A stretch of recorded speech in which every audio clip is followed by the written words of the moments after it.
The material that you're about to listen to and engage with came from our 2017 Missiology Lectures, when myself, along with my colleague Johnny Ramirez Johnson, said we need to do this next 2017 Missiology Lectures on this topic of race, theology, and mission. And we invited Dr. Love Seacrest to engage with us in that process. We wanted to explore the challenging questions regarding racism and ethnocentrism and xenophobia and all of those issues from the perspective of world Christianity with regard to how these realities have existed in many parts of the world, and also as part of the colonial mission endeavors. It is fascinating to think that the realities we were talking about are not the experiences of one individual or even one society. We're talking about whiteness as a way of defining the world. And the conference and the conference presenters address time and again this epistemology, this way of making meaning. It has also been described as colonization and post-colonization. The question is not about guilt, it's about engagement. It's about what are we going to do with what we have inherited. So the fact that we're having the conversation should not point a finger at you as a listener or viewer. But these are hard conversations. The conversation about race is one that has been deferred for so long and so often, over and over again. As soon as we get close to having a meaningful conversation about race, we recoil from the pain of it. And so in our lectures, you'll see some of that pain emerge. You'll see some people who have long experienced racism express and declare and name experiences that they have had that have been deeply formative, deformative even. So this conversation is not a pretty one, but we're having it.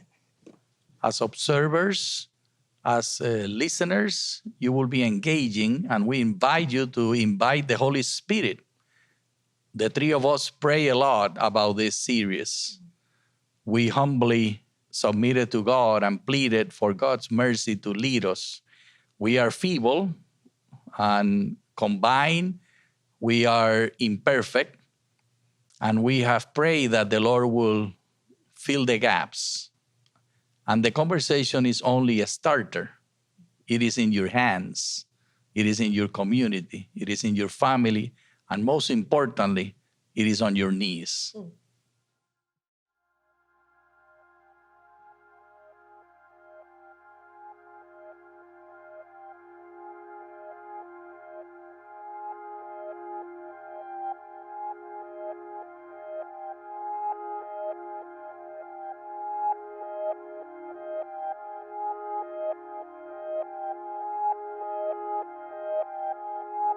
It's good to be home. I first arrived in Pasadena in 2002 when I came here as a master's degree student. Liked it so much that I moved into the city, would end up pastoring here for over a decade, running the largest youth mentoring program in the city for years, and my wife also got her doctorate here. I can remember walking my little dog Reese's, a small Chihuahua, through Pasadena for the first time. See, I'm an LA native. I grew up on the east side, Mexican-American community. When I first heard about my high school, I was 10 years old. My best friend told me that his older brother got shot in the head outside the gates of the high school. The chilling part about that was the way he said it. That's what happens to our older brothers when they grow up. They get murdered. For someone that rode the school bus as an elementary school student, you can imagine the horror what it is when you hear that the school bus got shot up leaving high school. Or if you played Little League Baseball, what are you supposed to make of when someone gets shot on the baseball field at 10 a.m. on a Tuesday? If you Google my high school, you'll see in the LA Times all these stories verified for you. During my sophomore year, I was going to my favorite class, running late, heard a loud noise like a 50-foot file cabinet fall on the floor, loud metallic rumble through the school. I run full speed to where the noise is, and as I'm running, I'm seeing people run past me. And when I turn the corner, I see immediately outside of my classroom door my classmate on the floor with his hand blown off. and shrapnel in the face and chest of 2 other students because a pipe bomb had just exploded. I'm talking about an era before PTSD and grief counselors. I'm talking about that I could still smell that smell to this day. And as our classes and our classmates got shuttled to the football field, as every major news station in LA's helicopter flew over the school, and bomb-sniffing dogs and the FBI combed our campus, I saw something I'd never seen before, completely youth-led worship, raw. People crying out to God. As someone that is a product of storefront Latino Pentecostalism and Christian television, which both originated here in Los Angeles, you're welcome. And I'm sorry. I was convicted. Is this what it takes for us to reach out to God?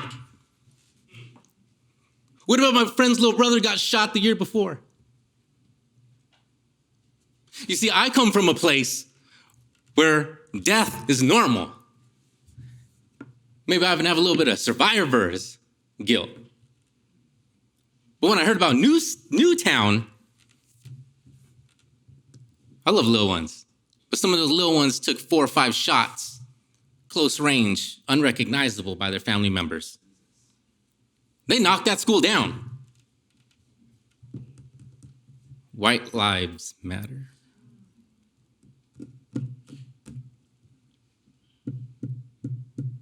I can remember I got invited to a university here in Pasadena, the former campus of the U.S. Center for World Missions, now called Frontier Ventures. And I was on a panel with urban ministry folks and urban mission folks. And I noticed that my panel was responsible for diversifying the conference in the year 2016 in one of the most diverse cities in the world. And I thought, how is that possible? And as I started to weigh the differences between urban ministry and urban missions was, we got to go help those folks outside of America because you down here squandered your opportunity. But the way that you got financed to go do work internationally was on the backs of some of those people that quote unquote squandered their opportunity. Where's our integrity to address and to kick in the door in other places and not get the plank out of our own eye when we don't see we never righted wrongs here in our home country?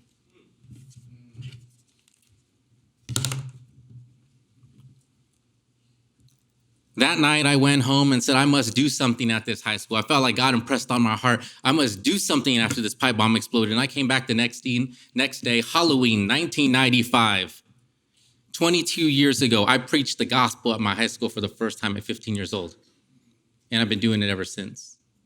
And another significant event happened on October 31st, right? Here I am visiting Wittenberg, Germany, viewing the 95 Thesis. When I was teaching a class for Oxford out there, this past March, and again, I was reflecting. We can talk about the Reformation, but what about embodying the spirit of Reformation? And after I said some stuff at William Carey International University, I debated, am I ever going to get invited here again? When I walked off the stage and challenged them to diversify their staff, the current executive director of Harambe Ministries, Harlan Redmond, came up to me and said, Gabe, what would your 95 thesis be? And I said it would be economic discipleship. We'll get more into that. So I got 2 book offers to be put on the editorial board of a research journal and got asked to write this research journal article that I ended up coming here that was called From Awareness to Transformation, the Necessity for Leaders and Institutions to Embody Moral Courage to Address Racial Conciliation. And again, I'm using the word conciliation because some of us were never on good terms to begin with, right?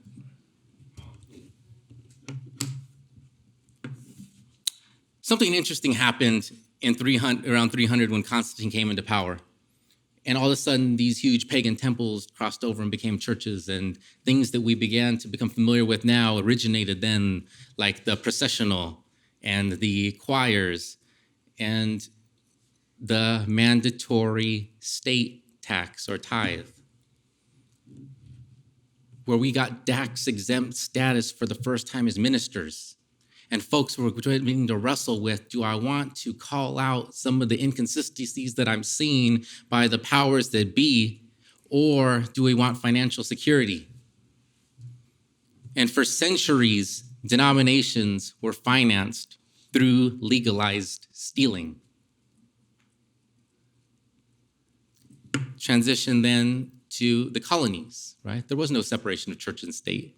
You lived in a certain colony, you got tithe involuntarily to support a state church. And again, denominations were continuing to build their wealth in less than equitable ways when our founders had no desire for us to be stealing from others. And as a Baptist minister in New Hampshire began to stand up and say, hey, this is not right, it inspired the United States to initiate the Bill of Rights and the separation of church and state. And there was debates on this country's grounds of whether or not we could survive if we were then going to be driven by private donors instead of the government. And an interesting thing that happened, we actually helped to inspire the French Revolution, who looked at our model and said, hey, that separation of church and state thing, that seems like a good idea. Through our own moral courage, we inspired another country to go a route. But unfortunately, what ended up happening, instead of being driven by the donors of the government, we were then driven by the private donors that built their wealth in white supremacy. I'm not asking, is it a sin to be rich? I am asking, is how you acquired your wealth sinful? Let's take a walk in Pasadena and see some of the largest churches and most expensive churches with huge endowments. Where did that money come from? Let's look at the boards of some of our institutions, and we gauge financial wealth with wisdom. I'm going to quote Ecclesiastes. If we're not mission-driven and simply donor-driven, there is a season for some things to die. See, I know what a Christian is. A Christian is someone that is dying to themselves daily, succumbing to the will of Christ in their life. But a Christian institution seems like it's around to perpetuate itself. So the faith that was born into it to begin with has now been compromised because we are trying to live to perpetuate something and not offend the donors. You will either love one and not the other. You will hate one or not the other. And by our own decisions around diversity in places like America, if we go to faculty pages and it looks like the faculty is out of Alaska, we need to admit that we are being donor-driven rather than mission-driven. And when you're in a place like Los Angeles that should be a front runner, we should not be displaying our white supremacist, Confederate settled roots so well. How Jesus wants to gather us like a mother bird, but we continue to crucify the prophets that keep coming. And I'm specifically pointing to young ethnic minority professors that should have been embraced by places like Fuller years ago, but we're not. And what happens is when you do not embrace a generation of emerging leaders, you then do not embrace a generation of youth that they should be contextualizing towards. How long do we want to go down these search committees and blue ribbon committees? It's called moral courage. It's called, I don't care what the consequences are, I'm about to do something. You see, the interesting thing is, when we talk about economic discipleship now, we saw the rich young ruler who came up to Jesus and was asking, what did he need to do? And Jesus called out what was the most important thing in his life. And the rich young ruler left sad. See, the rich young ruler had an interesting perspective. He worked off of a deficiency model. This guy thought it's possible to outgive God. I've been around for a while. That's impossible. What is the price of inheriting 11 brothers? What's the price of doing ministry with Jesus? What's the purpose of wealth? Everything that he thought he was searching for was right there in front of him. Another character, Zacchaeus, not even approaching Jesus, up in the tree. Jesus responds to him. What is the response of Zacchaeus? Immediate generosity. I want to right wrongs. And think about this. Zacchaeus was a tax collector. What role did major denominations play for years? What role did many donors play for years that acquired their wealth on the backs of African American slave labor, Native American land, and an illegal war in the land we're sitting in right now? Which, if you want to look at what was stated at the time, Abraham Lincoln said it was an unjust war, and Teddy Roosevelt said, we raped Mexico. We saw what we wanted and we took it. Holler back, Harvey Weinstein.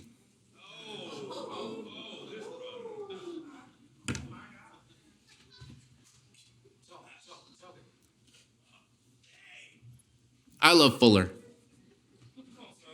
Feel the love, bro. Feel the love.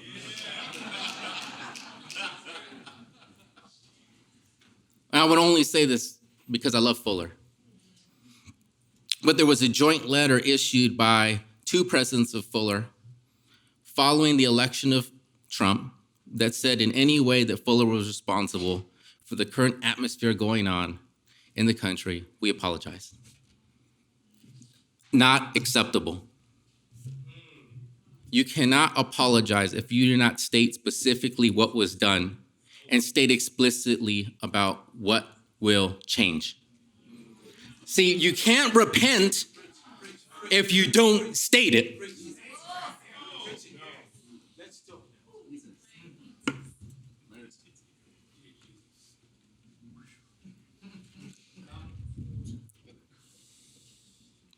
See, moral courage costs us something. And the eyes of the world are on Los Angeles. Let's be blunt. They say that East Coast looks to the past and the West Coast looks to the future. Let's challenge ourselves to hold each other accountable, to truly be who we've been called to be. And when we have generals like Pennell here, and they're stating that they've been called to do action for years, again, faith without works is dead. We're either going to talk the talk or we're going to walk the walk. And for me, as someone that's now returned to Fuller, who, left Pasadena involuntarily to become the first professor of mentorship in the United States, I wish that I would have found a home at Fuller. And I can point to several others in this room that I wish would have been embraced by Fuller.